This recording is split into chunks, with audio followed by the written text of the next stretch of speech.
Bhojpuri superstar Pawan Singh जिनकर acting के अलावा उनकर गाना के लिए भी जाना जाला। साल 2024 में एक्टर के लिए बेहद खास रहल। उ अपन बेहतरीन आवाज़ से बॉलीवुड में भी तहलका मचैलन। अब 9 मई 2016 के यूट्यूब पर रिलीज कइल गई रहे एगो पुराना गाना खूब वायरल हो रहल बा, जवन आज तक चर्चा में बनल बा। पवन सिंह के भोजपुरी गाना छलकता हमरो जवनिया फिर से सुर्खियों में बा। ई यूट्यूब पर अब तक 60 करोड़ से ज़्यादा बार एकरा के देखल जा चुकल गिल बा।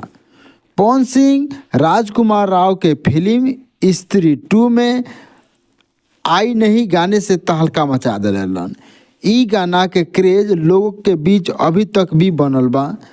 एही बीच अब छलकता हमरो जवनिया लोग फिर से रील्स पर बना रहल बा। ई वक्त इंटरनेट पर ई गाना छइले बा और यूट्यूब पर भी ट्रेंड कर रहल बा। भोजपुरी फिल्म के पावर स्टार के पुराना गाना आज भी लोग के बीच काफ़ी मशहूर बा। ई गाना में पवन सिंह के साथ काजल राघवानी के ज़बरदस्त रोमांटिक केमिस्ट्री देखे के अपने के मिली। एक वक्त भोजपुरी में पवन और काजल के जोड़ी काफ़ी मशहूर है। उनके गाना आवते ही छा जात रहे। पवन सिंह के देश भर में गजब के फैन फॉलोइंग बा।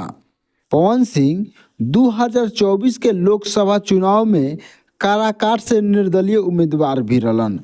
अब उनकर पत्नी ज्योति सिंह के राजनीतिक गलियारों में खूब चर्चा बा। कहल जात बा ई कि ज्योति सिंह भी चुनाव लड़ीहन। ई खबर अपने के कैसा लागल जरूर बताई और वीडियो अच्छा लागल तो लाइक करी।